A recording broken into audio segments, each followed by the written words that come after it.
What it do, world? Welcome back to another episode of Choppin' Up with the Young Hog.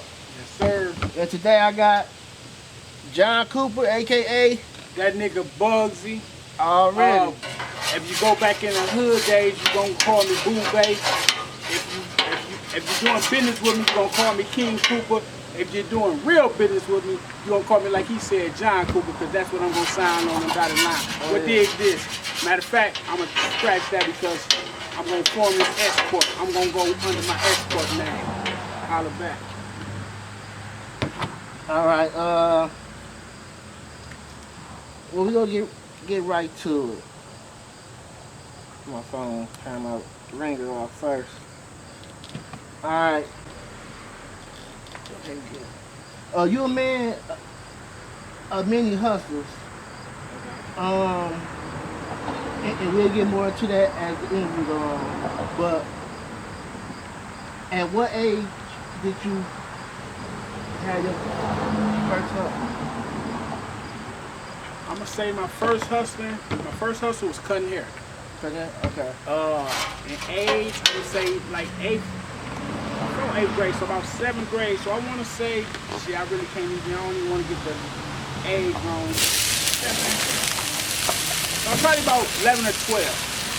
Okay. I was cutting hair. Oh yeah, that's really nice. Man, that shit smelling good.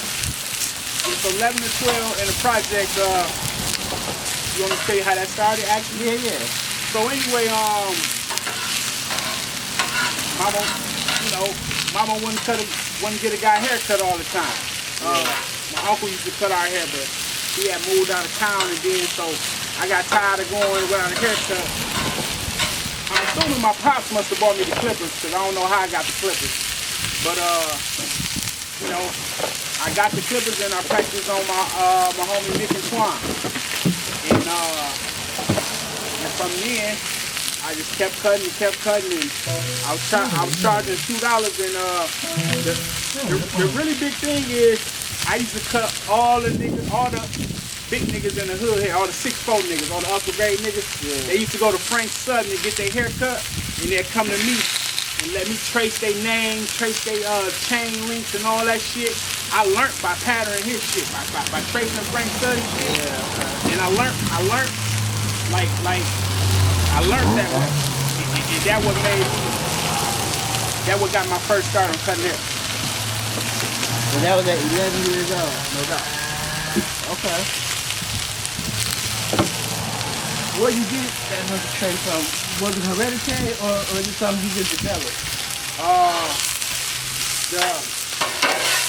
Talking about the ambition to hustle, or just the ambition and actually nobody thinks that was just me all along, because everybody hustled, but I always took a different route. I always nobody ever did every hustle that I had, nobody did it before me, so I could never ask them questions. I ain't saying it was never done. Right. The people I knew, they never nobody I knew cut hair, so I couldn't ask them questions. Okay. Nobody I knew shot videos, I couldn't ask them questions. Nobody I knew was burning CDs and all that type of shit, so I couldn't ask them questions, so it was just, I guess whatever was inside me to want to learn.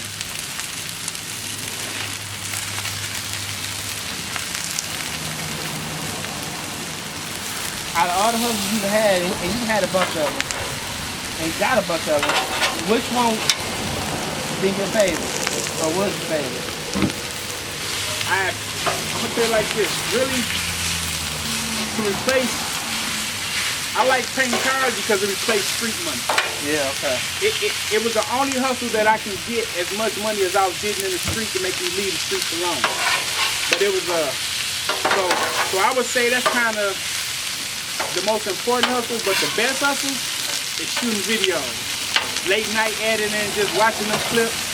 I love that shit. Like if I could do anything, I want to travel the world and shoot videos. I ain't gonna lie. Fuck all the models. Yeah. That's something I ain't gonna lie with you. We'll get off into that later.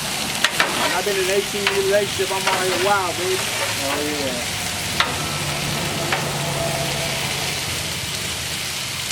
Do you remember what year and And what hustle turned into a legitimate business? No doubt, no doubt, no doubt. 2005. 2005.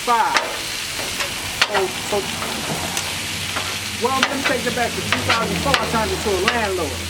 I bought a couple cribs and I was renting out cribs and shit. Let my niggas trap out on. Okay. I mean, you know, it is what it is.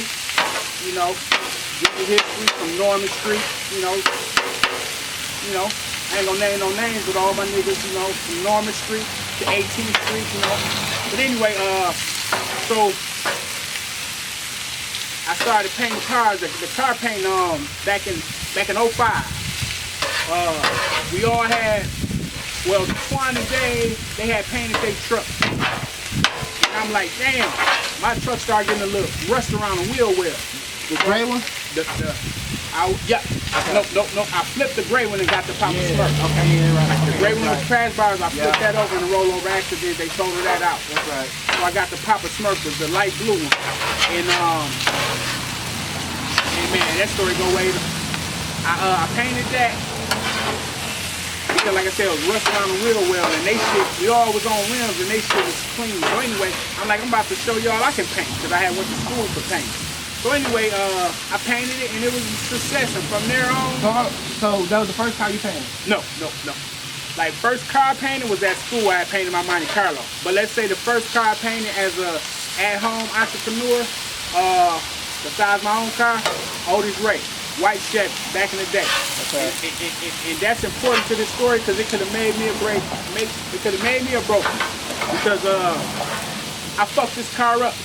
And everybody at the motherfucking Jack picnic, they laughed. I ain't never seen that car a day after that. But anyway, I fucked the car up. He brought that car to me that morning. Oh man. Okay. That morning. You know how, and you know how, oh my motherfucking dog. Yeah. You know how old could be. Yeah. He brought the car to me early that morning and said, Bugsy, can I be done by 2 o'clock? I say, all right, if it's a will, there's a way. We're going to make it happen. And every damn thing happened. My compressor cut off. I ran out of tape. All type of shit happened. That's how I be when you rushing it. Exactly. But O showed up and said, Bugsy, look here, I'm just going to ride by. I need to do it. He went and got me some tape. I ran out of tape. He went and got me a half a roll of tape. It wasn't even enough. Yeah. So when I was done with that, I sprayed over whatever I couldn't take. The nigga had tape. The nigga had paint on his lights and everything, but it wasn't my fault. Yeah. It wasn't my fault. But anyway, shout out to O because he's the first one to believe in me before I had spent his money with me. You know what I'm saying? So that definitely, but like I say, you know, in our hood, when you fuck up, when you do some shit like that, it's really no return. Ain't no coming back from that when you get laughed at. Man, so I learned my integrity, my willing to just go for it, all came from that shit right there. You know what I'm saying? So shout out to the hood. If you can survive in the hood, if you can get past the ridicule and I know, because those are hard to critic. That's what I was gonna say. It's really just critic. You know what I'm saying? It's critic. It's what's that word?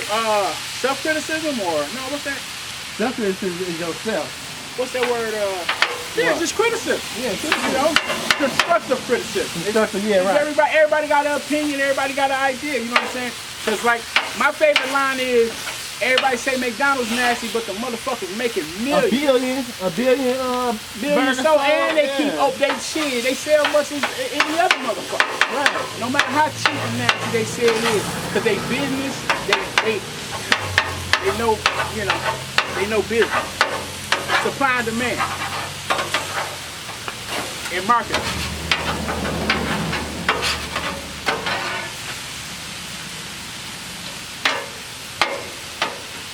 Nico got the subs smelling good as hell.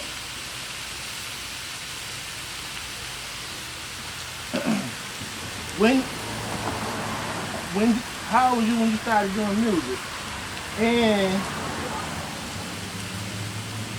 do you remember your first rap?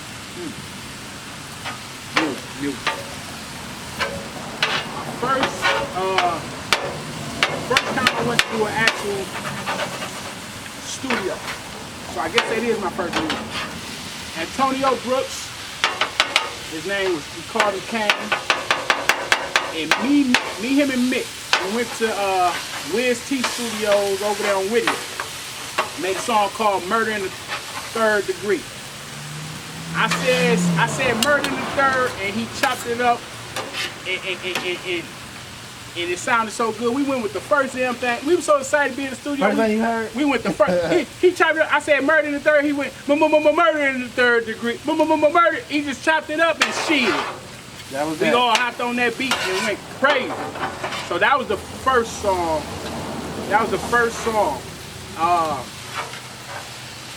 And if you like me to continue, I'm gonna jump off into that landed me with Ghetto Records. Okay. Yeah, go ahead. Yeah, so my second real opportunity, I was with Ghetto Records. And man, we had some talent on there. And I was How old? Around what age? I was out of high school, so probably 18, 19. That's when you started? Started with Ghetto Records. No, like I say, started with the rap. At what age was it when you Oh, I started? was writing rap back in the projects, man. Okay. We was remixing Mama on Crack Rock to You Live. Mama on Crack Rock was like, yo, Mama on Crack Right, I remember Rock. that. So I remixed it and put You Live in the Projects, because people would tease us about living in the projects. So Okay. I went crazy on that track. Never recorded it, but that was my first rap I wrote was You Live in the Projects. Whatever that word is, to Yo Mama on Crack Rock. I remember First the first freestyle or rap I heard from you. Okay. It was a freestyle, I'm guessing. It was, damn, I remember that shit now. Oh, okay.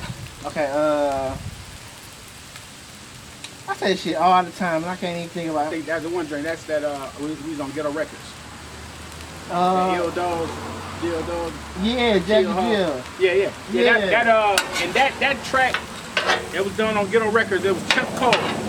Chuck Cole, shout out to Chuck Cole. He was in the studio, man. Damn, you take me back to the day. That shit was like, I guess that's how Tupac and them felt when they used to go up in Death Row Studios and shit. When I used to go to Ghetto Records, like, I just pop up, man, and he was recording the track, and he ain't had no third verse. And I got on that bitch, man, just wrote that bitch right there, and it went in, you know, my ill flows, freak bitches like dildos, have them killed, have some pussy steal from some. I just went in, and that's that track you talking about. It made the Ghetto Record soundtrack. That was one of my features on there. Okay. Yeah, around that time, was you doing shows yet, or? Yeah, with Ghetto Records, yeah, we did a couple shows. We did Ojibwe. We replaced the Family Affair, and we did Ojibwe. Man, that was a lovely motherfucking sight to really look in that crowd. That was the best moment I ever had on stage. To be at Ojibwe and look out there and see all the Saginaw. Now, I ain't seen none of my niggas. I ain't seen none of the projects. But I saw all the Saginaw out there, and I just talked to them. Yeah. You know what I'm saying? It gave me a chance to talk to them. And we went crazy up there, so that was the first actual show was Family Affair with Ghetto Records. Then we did one with Ghetto Records again at the CAC. I don't want to say my verse did it, but I did some old mystical type shit. Like Okay. after my verse, a motherfucking riot erupted. That bitch got them niggas went to fighting and all type of shit. I don't know if it was my verse, because I definitely remember going on stage and going crazy though. I definitely. So that, then from on and in, shit. When J-Rock brought Lil Boosie, he booked me. When McConaughey brought OJ the Juice Man, he booked me. Okay. I was out, man. I remember OJ the Juice Man. When McConaughey brought, you know, shout out to your cousin McConaughey. When McConaughey brought OJ the Juice Man, all them little local acts, boy, they were scared to open up. Really? They were scared to open up because, you know, it's fresh, it's new. You know, everybody ain't in here yet. We want to go, you know. Oh, okay. Man, Yeah. I did one of them motherfucking Run DMC. I said, give me the mic. I ain't scared. And I went and opened that bitch up. And the love the Fourth and Kirk boys showed to me, man, they all came to the motherfucking front stage. Man, I blanked out, so I don't know. You know, when I get on stage, I'm a whole different person. But shout out to Fork and Kurt, Lil P and all them. They definitely all came to the stage. And the people rapping that night too. They all definitely came to the stage and supported when I opened up that night. And I bust that bitch open. Yeah. And like I say, J-Rock had me at the Lil Bugsy concert. You know, bust that bitch wide open. Shout out to Chuck. You know, video up on YouTube. Chuck Rogers in the bathroom fucking with it. Yep. So, professionally, you've been painting cars, you say, since 05. Professionally. Okay. 05 painted my car. So,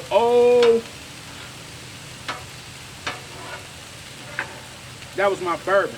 Oh no, well, okay. So I was painting on my house. I painted my brother's car. I started painting all our Yeah. cars. Couple of brother cars, couple of my cars. But was you taking it Serious? serious then? Was you legit, you know? Yeah, I was taking getting out the game serious. I had bought 8th Street, like I said, I had 3 cribs, and I was renting them out. I was taking getting out the game serious, and like I say, the only thing to make me get out the game and seem like I was still cool was that paint shop money. Yeah. Cause you know them, at that time I was charging $1,000 and up, you know what I'm saying? But that was some good money there. But like, you know what I'm saying? Niggas don't think I'm just over there cutting hair. You know what I'm saying? So I was really this paint car shit was my exit out the game. And just so happened the cars happened to fall in my face. Now, I know paint cars ain't all been up. You done have some, you probably had some downtime where you done almost fell off, you know, you have to. And I still have the problems to today, boy. Every paint job, woo! Man, just recently this summer, man, I had took on a job and I didn't meet the customer deadline. It was his birthday. Yeah, oh yeah. When I say that shit was stressful, oh yeah, I had to learn to just tell people, hey, you want it done now or you want it done right? Right, yeah. Now, even though it was my fault, because I had his car since February. His birthday was in May. I supposed to have done his car. Hey, yeah, because when you had that deadline, Yep. the customer be looking for it. Yeah. And it was very important to him. It was his birthday. I know. And that's the second person's birthday I didn't meet. But especially when it's your birthday or holiday or something, when you tell them, okay, I want it by this day. No doubt. And everything else can pass too. Gave him 5 months later, he didn't see me on Facebook painting everybody else's car. So man. Trust me, it fucked me up. So but what had happened is I had took up on too much work. I got my other business, which is destroy and rebuild construction and remodeling and concrete. So that particular while I was doing that car, or getting closer to his birthday coming, I ain't gonna lie. 2 weeks before his birthday, I run into 2 jobs on the same day: a concrete job and a bathroom remodeling job. I got into them jobs and them bitches took 3 weeks. Damn. So that made you 3 behind on the car? Yes. So I tried to go back over there and fix it. So I tried to go back there and fix his car, and the body work wasn't just right. And he had a nice ass old school, and he was going to Grand Rapids and all his friends was waiting to see this motherfucker so they could critique it. Yeah. So anyway, I missed his deadline, but he was happy when he saw the car. You know, and that's what I learned to tell people. Shit, you want it done right or you want it done tonight, you know? That's the best way to tell a customer, and my price is going up, because since I see niggas be motherfucking complain about everything, yeah, my pricing went up. You finna pay me for my mistakes. That's how shit done. It's harsh, but it's fair. That's why the good people charge so much. So when they fuck up on something, they can just buy another one and think they already buy extra. When they doing your flooring, they buy. They be always having flooring to take back to the store, because they buy. They don't just buy just enough, and if you fuck up, they gotta leave that little piece. No. Yeah, I just saw some. It be simple shit. It be like, man, a $12 piece that you left out really make your whole job look shit. Cause you ain't want to go buy a whole another box, $50 box. And I saw some stuff like that. It was a guy online. He was working on houses, and he told the lady, he told her what to buy. Or the guy told the guy what to buy, and he bought the stuff. Yep. But then the guy seen he wasn't using the stuff, and then he asked him, what was going on, why he wasn't using stuff. So, and then the worker told him he already had the stuff for his house already. But that basically for another job. So it's the worker material, but the customer wondering why he didn't use the material that he bought. Yeah. I'm finna take your material back to the store, nigga. That's exactly. Hey, that's exactly what he was I doing. can open your shit. But I got this. I mean, you already bought this shit, so don't trip. Yeah. Okay. So dude was actually doing that. He take because he had somebody watch him, Yeah. and he Like what I learned in business. You charge them for. If I'm finna charge you for the price of something if I had to go buy a brand new. Or if I was out of tape and you come to me for your paint job, Yeah. and I'm out of tape, I gotta charge you. When I use tape on your shit, I gotta charge you for even if I just use one roll, I gotta charge you for a whole job worth of tape. Just because I gotta go. No, let me turn that back on. If I'm putting binder on your car, yeah. I gotta charge you for the whole gallon instead of the quart of binder I use. Because if I didn't have no binder around the shop, I would have to go buy a gallon. I'm not gonna buy no quart because I'm getting charged 15 for the quart and 30 for the whole gallon, which I'm getting double for the whole gallon. So smart wise, I'm gonna buy the whole gallon, and I'm gonna charge you because even though you needed the quart that was $15, business wise it's smart to me to go buy the whole gallon. So anyway, that you write that in your when you click on something, when McDonald's click on something, they added up the 30 cents for ketchup. They added up the 30 cents for mustard. All that shit is itemized and it's in the, is in the thing. So they charge you for that whole tomato. That's what I'm saying. When McDonald's make you a burger, they charge you for that whole tomato. Okay. They charge you as if they had to go buy a tomato by themselves. Yeah. And they charge you if they had to go buy a head of lettuce. You know what I'm saying? So all that shit, that's how business is. I didn't know that. Yeah, check the spreadsheets. When I learned that when I was in Grand Rapids, man, when we was doing Jack of all trades shit, I learned that like God told me. That's how you even though you got, your that's how you save on your taxes too, your tax write-off. I'm gonna write up that I used a gallon of binder on your shit, even though I had binder left over. Yeah. But that's a whole nother story. So you gotta have your numbers right. I did know that far as like the auto body shops and all that, but I ain't know I ain't never put that in mind as far as business wise. Yeah. Prospecting. Yeah. Because if they ain't got none of it and they got to go buy it, you have to. Like if I'm finna buff out your car, buffer compound $60 damn. If I ain't got no compound, you come to my shop and you just want a little scratch buffed out. And I ain't got no compound. In order for me to buff that scratch out, I gotta go buy a $60 bottle of compound. So I gotta charge you shit, $100 to buff that scratch out. Because if I ain't have no compound, I'm gonna get it. Right. Now, how many cars did you mess up before you said, okay, I got it now? I still ain't got it. Still ain't. Yeah. And the paint shit, weather. What I mean, weather like rain, sleet, snow. Yeah. The temperature plays a part in it. If a bug fly in the booth, if the paint have a reaction. That's true. It's so much, and then it's just so much shit. I think I picked the hardest job in the world to master. Oh, no. So we don't beat ours. I learned this. I don't beat myself up on mistakes. I learned this. First of all, my mistake is my signature. If I left a run in your paint, be glad. That's my signature run because I'm a powerful motherfucker. So be glad that you can point and say this way he put a run in my car. Don't say that motherfucker ran my car. No, that's my motherfucking signature. You know what I'm saying? You can't get that perfect. But anyway, I learned that work. Cause make a long story short, at work they go by your percentage rate. So they know we're human. They know we're not robots. Even robots fuck up. So as long as I get a 90% of all my parts painted right at work, they not jumping down my throat about the 10% that I fucked up because they know I'm human. Now, so before your your own shop, you worked at somebody else's shop. This shop right here, I came back and bought it. It's Oh, the okay, you only. worked for Time. Well, I worked for Mako like. But no, this was first. Yeah. Time, Yeah. boy. Oh yeah, you did used to paint up here. That's right. Time taught me everything. I didn't know body work. I didn't know how to pull a frame. I didn't know shit about how to paint. I didn't learn shit at school about how to paint. So I knew how to tape up and paint, but I didn't know shit before like I say, back again, I'm gonna go back to I was on 8th Street. Val and V and them had their shit painted. I painted mine. Everybody, it's nice. It's nice.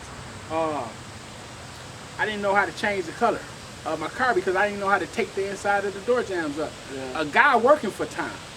I forgot the old dude name, working for Time. He was around my house trying to get something out of me, probably a sack or something. And he taught me how to tape up. So I didn't learn this shit in school. So now I know how to change. I didn't know. So now I learned how to change colors on cars. But anyway, Time. I ended up a year later. I ended up saying, in order to get further, I got to go work for a professional shop. So I came around here, hollered at Time. And he just said, yeah, come on in. You do all the work and just give me half. Yeah. So anybody who end up working for me or working for anybody, just let you know, I had to do all the work and get him half. Get him half, yeah. And we charge them cheap. We charge $800 for a paint job. I got to do all the work and still get him half. That's how bad I wanted to. But the shit he taught me, nigga. The shit he Yeah, taught but that me. was worth the experience.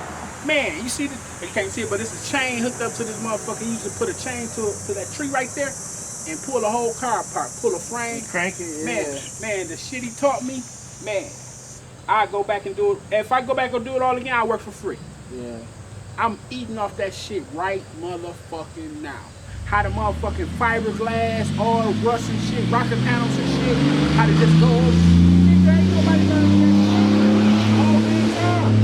That's why he sold me this shop, man. He sold this shop to a motherfucker who's gonna do something with it. Oh, Anybody could have came and bought it. I don't think he wanted anybody to have it. Because right now this bitch will be empty. I It's was just a thinking he hangout. sat on it for a long. This bitch will be just a hangout for somebody. Yeah. Anybody. You know what I'm saying? So rest in peace, old man Time. Rest You in know? peace, Time. I know he's And- looking and because he know we finna do bigger things. If you know Time, you know what Time was at in the same spot for years. No doubt. He worked on. Hey, people don't even. Hey, people be like, shit, you got the shop the same way he used to have it. All them cars out there. They don't even Same know. way. They don't even know that he don't even work here no more. No, see- So I decided I'm gonna start cleaning up and make the city proud. Yeah, Time worked on my car, my mama car, my daddy car. The only hood mechanic. Oh yeah.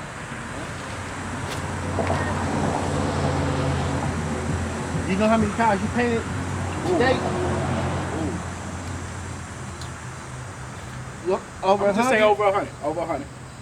Definitely. I was doing like 3 to 4 cars a year back in 2017 is why I had a little double car garage in Grand Rapids. 17. That was the first year I painted 20 cars out of small little garage. In 1 year? Yeah. Okay. I painted 20 cars that year. Like 15 whole cars and about 5, well really more than that, but I know 15 of them bitches was a whole paint job out of 2-car garage in Wyoming. It was crazy. So after that, directly after that, I got the big shop in Grand Rapids. A professional shop hooked up with my Puerto Rican man. Shout out to my plug. You know, we don't talk about that. But anyway, I ran into a partner and got that big shop in Grand Rapids and I went through. Man, the day I got that shop, the first one I got that shop, I had 10 cars in there. As soon as I opened up and put out our paint cars, I had 10 cars in that bitch. And 2 weeks later, I fired all my workers. I had 7 cars left. I only knew I fired everybody because they was slack. And they had me, missing my deadline. I come into work the next day, I'm like, damn, why ain't nobody showing up for work? I had realized, I forgot I had fired their ass the day before that. Oh, so you came in the next day and forgot you fired it. Man, that's how pissed off I was. But now I'm looking at all these cars I got to paint by myself. Yeah. Make a long story short, I reached out to all the customers and just told them your car gonna be a little late. And it took a lot of weight off my shoulders. I ended up doing all them cars, but I ended up learning to only depend on myself. you know, and count on myself. And I really learned that I can do it by myself. Yeah, okay. You know, not to be selfish, but shit, it is what it is. But even now, you got employees now, though, right? Yeah, I got a little guy. I got from. I went up to SCC, the little Saginaw Career Complex, where I learned how to paint cars at. Yeah. And one of the little students named Jaden Bronex, he comes up here. He worked for me. He's a very dedicated young student. So he been with me for about a year now. He makes shit move. Shout out to Jaden. That's what's up. This is a little off topic, but we all go through grief, and I want to ask you how you doing, and now after dealing with your nephew death, because we gotta go. You took that hard, because you basically raised, you try to get him away from all the, what was going on, but you know how I do. You come back. 2018, I believe, October 18th. Nephew, or 17, maybe 16, I don't know. What it's been so long ago. Yeah, man, I took nephew down to Grand Rapids with me. He was working on me. He was learning a lot of shit. And he was working a job and working with me. And one, I ain't gonna tell the whole story, but yeah, so he ended up, some of his so-called friends coming to pick him up. They drove all the way to Grand Rapids with plotting on robbing. Yeah. So they got home, robbed him, and killed him, to make a long story short. Yeah, when it first happened, shit, like, that shit real.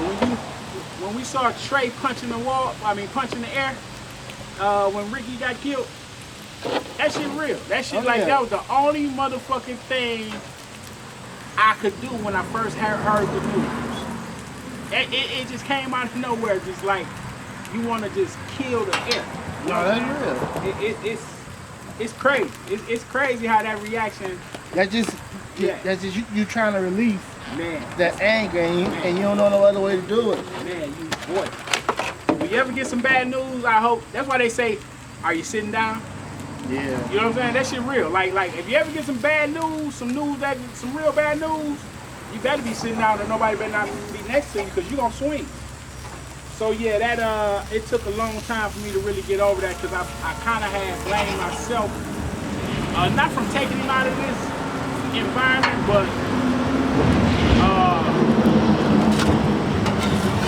for his homeboys to think he was getting money by being with me.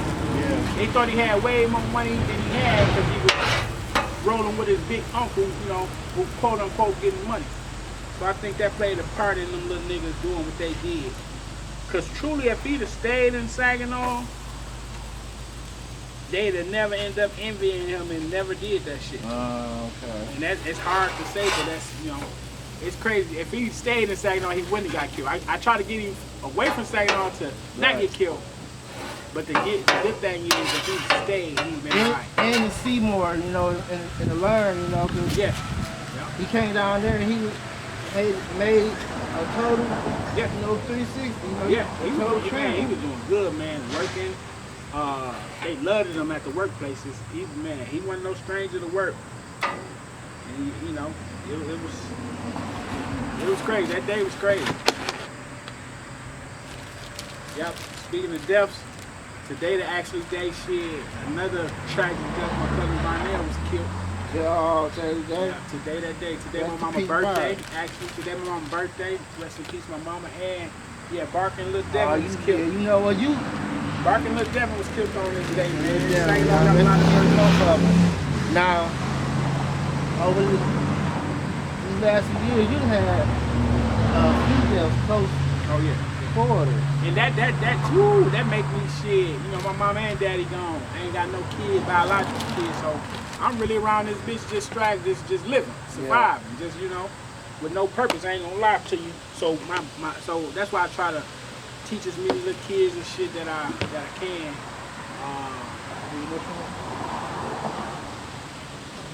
Close my eyes, but I eat them circle. But yeah, Saginaw,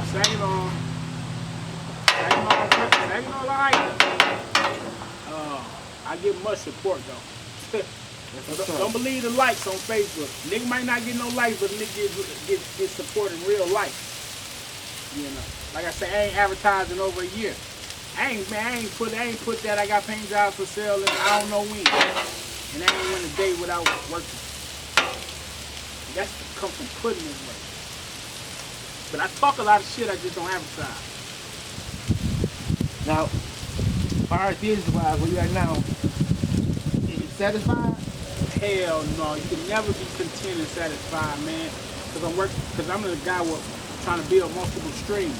I got all my ducks, but it's hard to get them in a row. It's hard to be a leader and a boss. You could be a self-proclaimed, self-employed, cold motherfucker.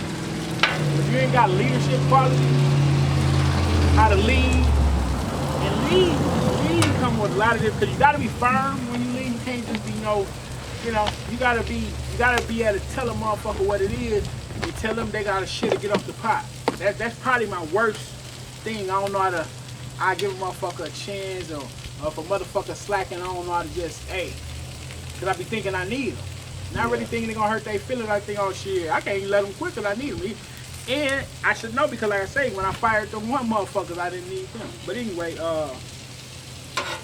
you know, it is what it is, but you learn as you grow and as you go. Okay, now, tell me about some of the new business ventures you're doing, because I know you do a little bit of everything still. The new venture, what I'm very, very, very, very excited about, working with the kids, the youth at the community center. I ain't gonna say no names and stuff yet, but. Well, hold on. Now, we ain't gonna talk about that yet, because actually, well, a little bit, but I want to do a part two with you and Nick, so to elaborate more about that too. Okay. But just tell me about like the concrete and the plumbing, trucking, whatever, you know. Last year, my side hustle went crazy as far as plumbing, concrete, flooring. Just all renovations, all commercial property renovations and home renovations. So yeah, I've been learning and doing a lot. Man, just to ride by Saginaw and see all the houses I done something to. Man, they kept me busy during the pandemic. They kept me busy all last year. Well, I'm gonna say since after the pandemic, I've been busy like a motherfucker. Oh yeah, that's good. Cause everybody else didn't want to work. I was the only nigga working. I mean, it's still hard now trying to find people that want to work. Yep.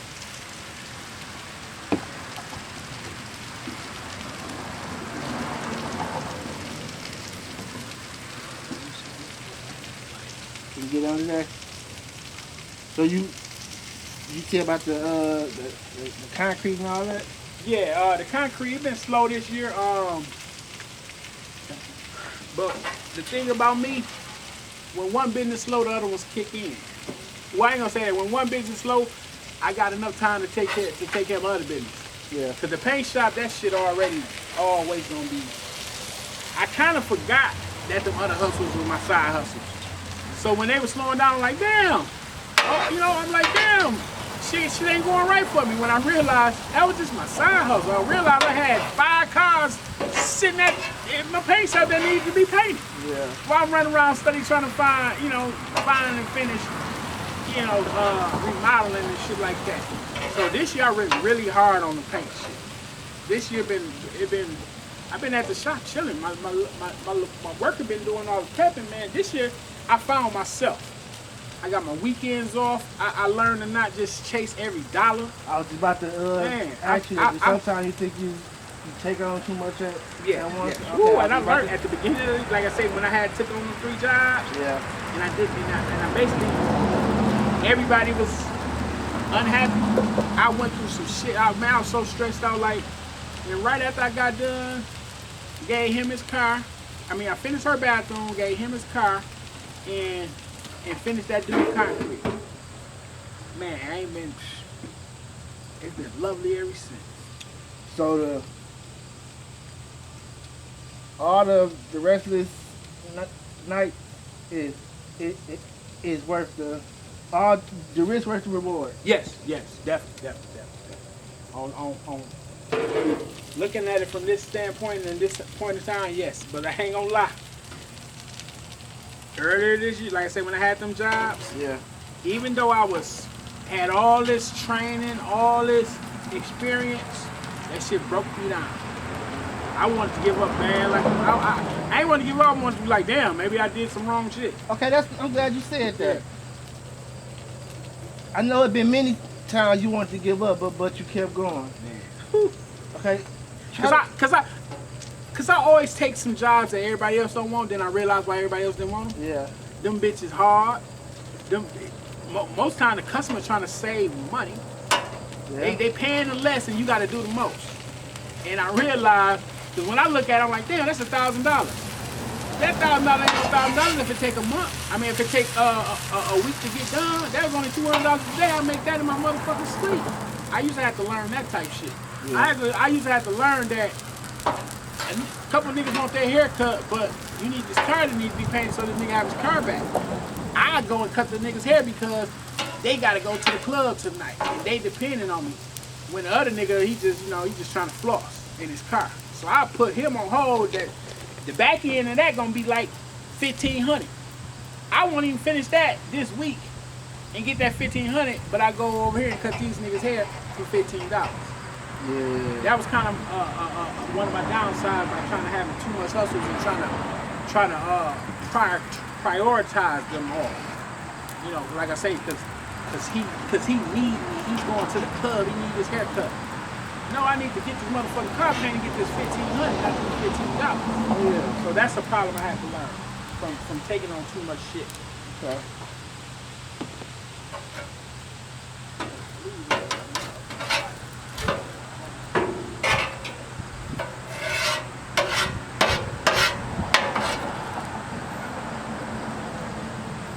Now, out of your own first car, oh, you said that was a Monte Carlo. You paying that, okay. That's cool. So you ain't My first car, yep, Monte Carlo.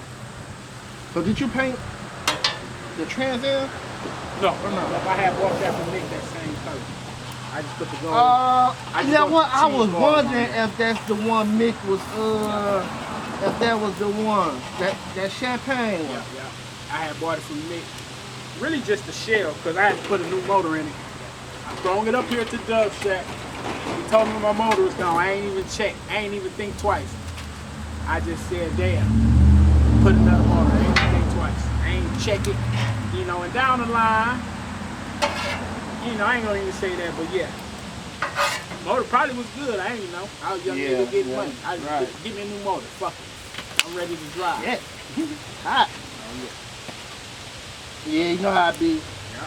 Got that little extra money. And then think about it afterwards, like, damn, what I was thinking. Just want to get out there and drive. Hey, but not, hey, I remember that rap. It was it wasn't what you were talking about. It was something like that. It was I'm gonna give you this dick like dildo. Yeah. Giving you something you can feel, ho. I'm gonna do you like Jack did you, ho. Chase you something. Why be still? Goddamn, this pussy I kill for, something like that. Yeah. I remember that shit. I'm crazy. Oh, you forgot one. CDs. Oh yeah. CD was the. Ooh, that's one hustle I wish they would bring motherfucking back. That made me. Niggas start off pushing all that weed around here. Man, I forgot to bring my damn. You know how many CDs? CDs. I still got CDs you made for me. That's why I would say, me and CDs and DVDs need a whole story by itself. I promoted myself with them CDs. When the DVDs was out, when I used to burn DVDs, like when the new shit was out, like The Wire and shit like that, I would put my music videos at the end of the DVD. So when they buy the DVD from me, or when somebody else taking and burning and all that around the city, Yeah. and watching my videos. I killed them with that. But yeah, man, CDs, DVDs, the best hustle. Everybody you run up on had $20 for some CDs and DVDs. That shit was the man. You talking about dope, nigga? Please, dope wasn't fucking with CDs or DVDs. Oh no, that moving quick. And the police won't look for fucking bitches. That's the oligarch too. Yeah. And It's moist and nice.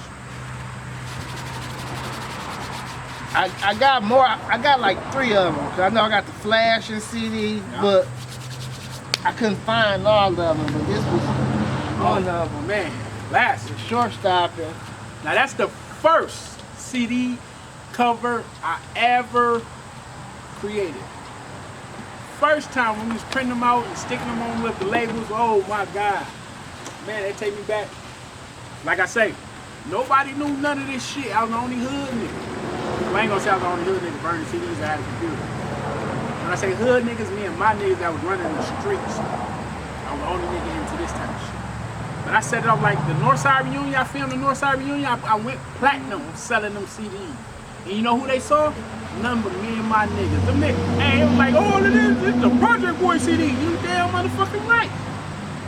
It was the Northside, you know what I'm saying? But anyway, shout out to all the rest of the Northside, but hey, I tricked them. It was promotion only.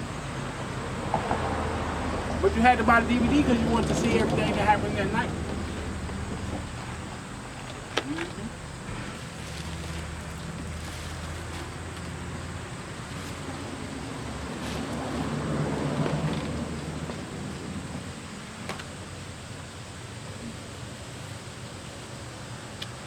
Yeah, I took 2 little bites. Hold on.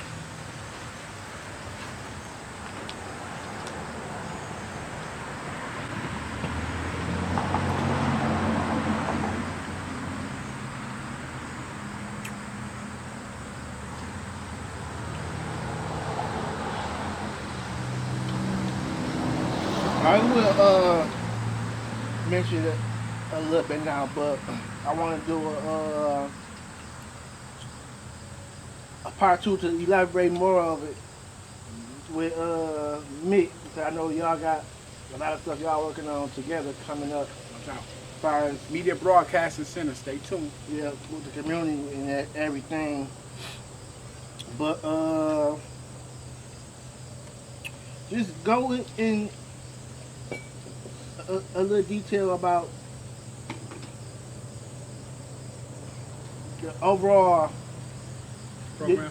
your community work. Okay.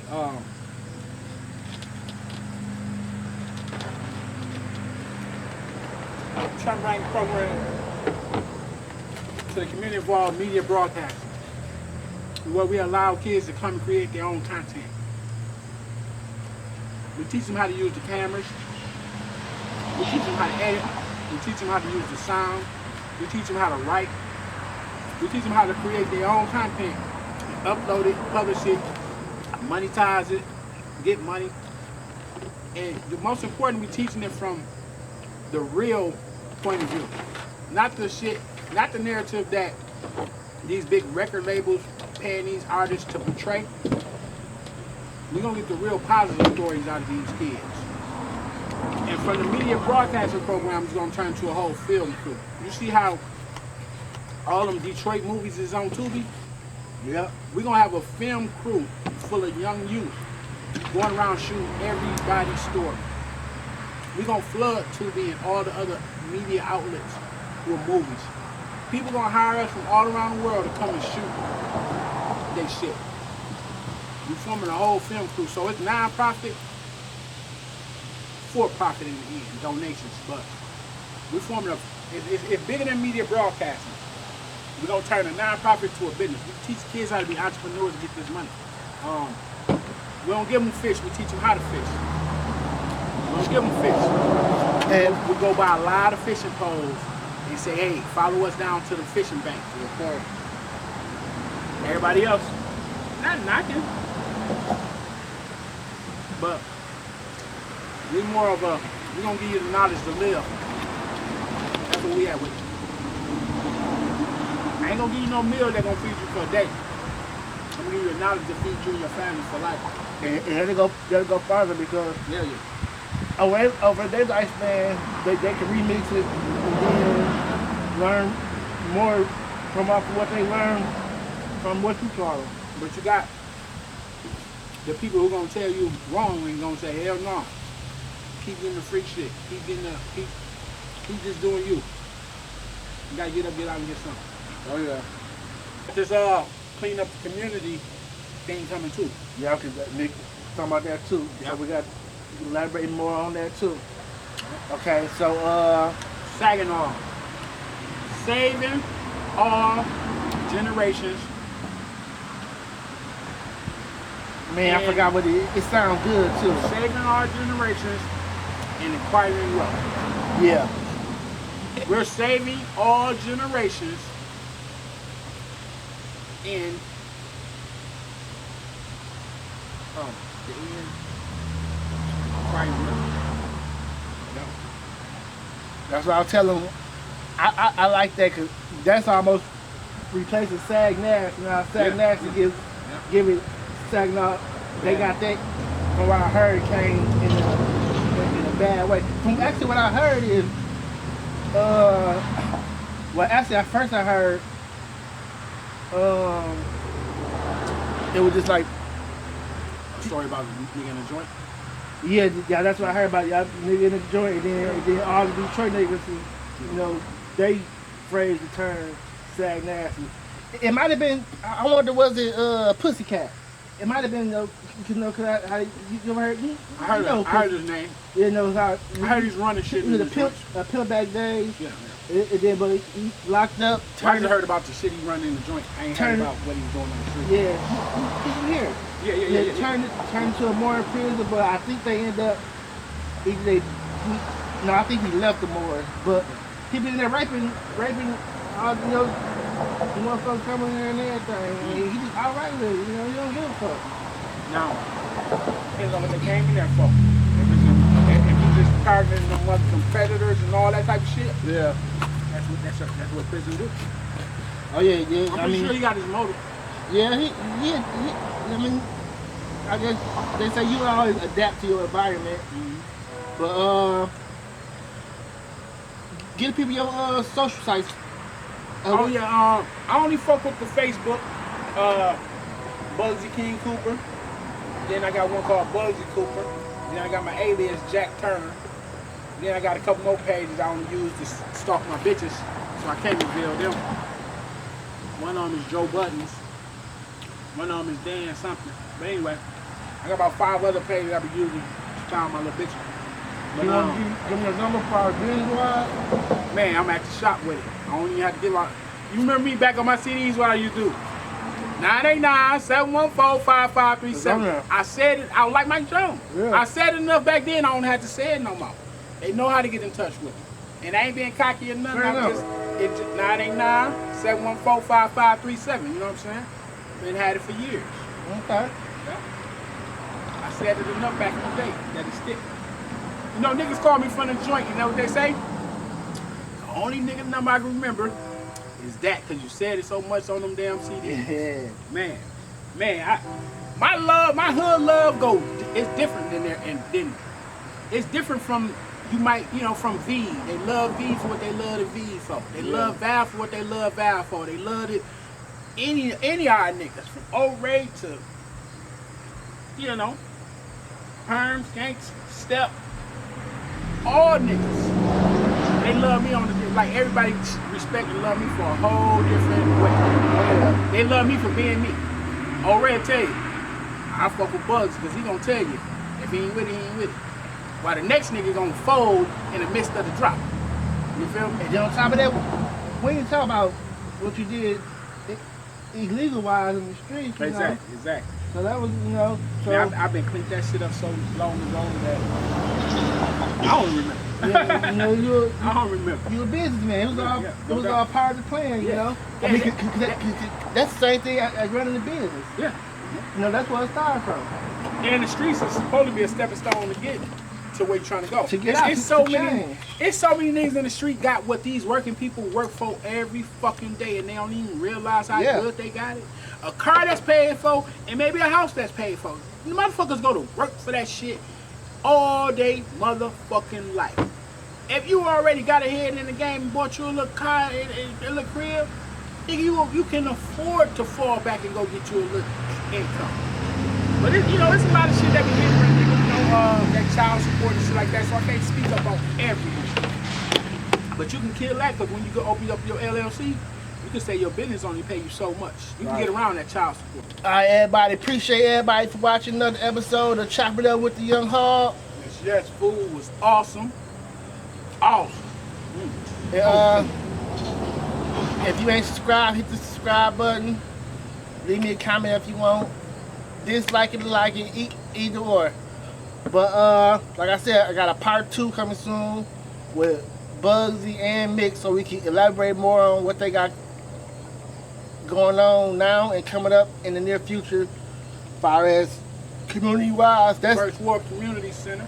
Yep, that's a big thing where we gotta elaborate as far as community-wise what they doing, and we're gonna elaborate more of what they doing business-wise too, as far as they 2020-wise. We talked about all the old stuff, so we're gonna elaborate more about the now. Like North Washington Auto Body, Destroy and Rebuild Construction, Urban Business Development. Matter of fact, speak up on the business development. Hoping right now, waiting on the loan officer to let me know what's up with this little loan so we can fix this parking lot, put this water up in here, redo the building, put another 100 into the building, and really touch up on this. I'm really urban business development. Once they give me this money, nigga, I'll show you urban business. I jumped into this game not knowing the whole thing. I ran across shit. I'm like, damn, you need permit for this. You need certificates for this, certificates for that.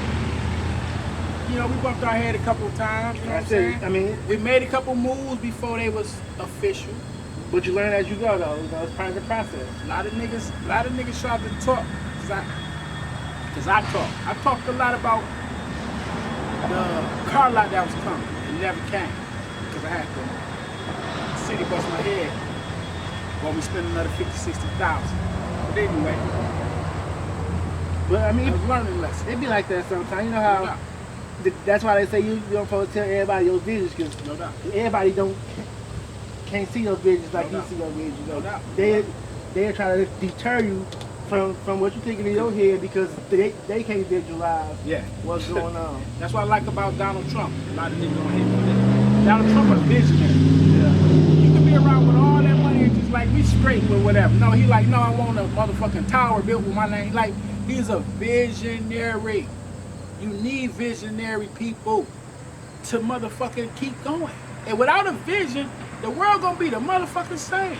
You need people to have a vision and act out on those visions. And on top of that, they need the people with open minds. They can see further. No doubt. Within their own square, This shit, all this shit got a blueprint to it. But niggas don't pull it. Niggas think they can just make shit happen at the drop of the day. All this shit got blueprints to it where it was done successful. I'm gonna tell you like this.